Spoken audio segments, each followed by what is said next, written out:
Hello and welcome to my review of the AllCall Rio S smartphone.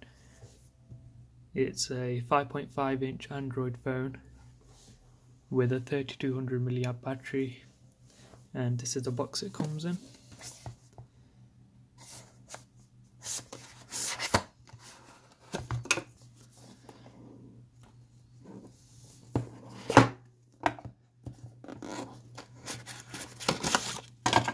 Comes with the manual and charger. They do send it with a 2-pin charger, so if you're in the UK they also send one of these. This one's actually a bit faster than the original one, but I will still use my own charger and obviously a micro USB cable. That's all that you get in the box. And let's have a look at the phone itself. It is sent with a screen protector on, which is quite handy. You just have to peel the top layer off. This is the back of the phone. As you can see, it has a sticker as well. If you look at the bottom, it actually looks like what you would expect a Samsung to look like. Along the bezels it has a shiny silver layer. Looks quite nice actually. It's almost like a Samsung iPhone hybrid, the way they've done this design. One thing I found strange was the charging port's actually at the top. I mean, you get used to it, but it's just something different, I guess. At the bottom you just have one speaker. I thought that was a speaker as well, but it's not. So the sound is quite small for a phone of this size. And the home button is there. It's not a fingerprint sensor, it's just a normal home button. So as you can see, it turns on as soon as I press the button, and it unlocks quite smooth. It's got a nice interface. It doesn't really lag that much. Even though it's a budget phone, it's actually quite smooth. So if I was to on camera, the camera is quite terrible, but that's because I'm used to a Samsung S8, so obviously.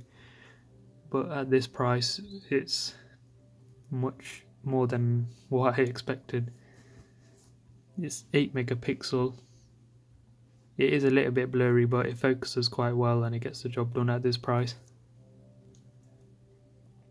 The display is quite sharp. I mean, it's not the best, but it's really good. I've tried YouTube on it and the videos actually turn out to be quite good.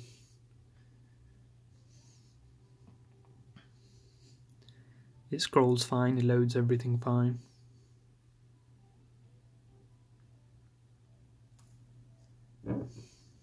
Now, I thought there would be buttons here, like multitask and return, but they're actually here like normal Android tablets and phones. So that's a bit of a shame, but it is quite cheap. So the phone itself is quite heavy. It's got a big battery in there, it's quite huge. Camera's quite big.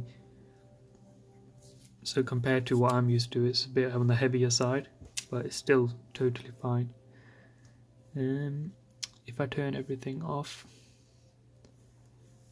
and I've got the only other phone I have to compare it to really is a S6. I know this was much more expensive than a Chinese Android phone, but it might be just worth a try to see, so you can see what it's like compared to a top of the range phone, I guess.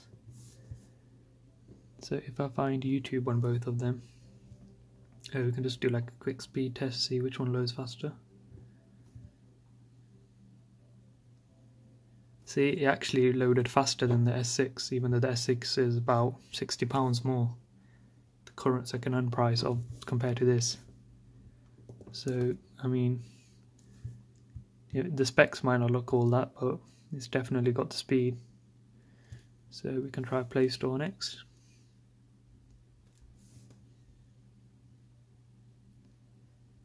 See, it was behind this time, but again, totally fine with the speed. It's nothing too bad. It's totally fine and usable. So I'll press the home button now. Yeah, it's really quick with that. Camera. I have to say its camera is really fast to load. It's actually faster than my S8, which I was really surprised with. Camera quality obviously compared to this is terrible, but that's what you get at that price. It's not too bad, it's a bit slow when you move it around. It does focus well though.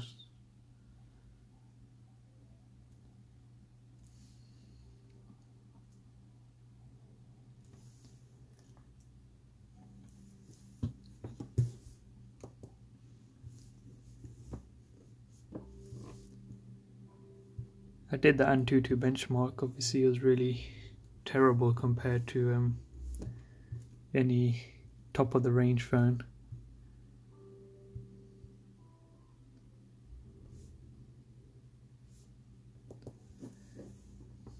The overall build quality is pretty good. It's quite a strong, solid phone. Really strong, you know, made from good materials. Its screen is not the best, but at 80 quid you can't expect any better. It's got some nice design features, as I said before. It's quite a good second phone, I guess, or just to use as a GPS in the car maybe. I wouldn't have it as my main phone, but then again it's only £80, so if you did want it, if you're not too bothered with the screen and anything else. You know, the battery, I had it for about a week now, and I didn't use it for about 5 days, 6 days, and it drained about half of it, which for about a week is not too bad. And even when I was using it, it didn't drain too quick. Overall, it's a good quality phone. I would recommend it at this price. You can't go wrong. It's available on Amazon to buy. Thank you very much for watching.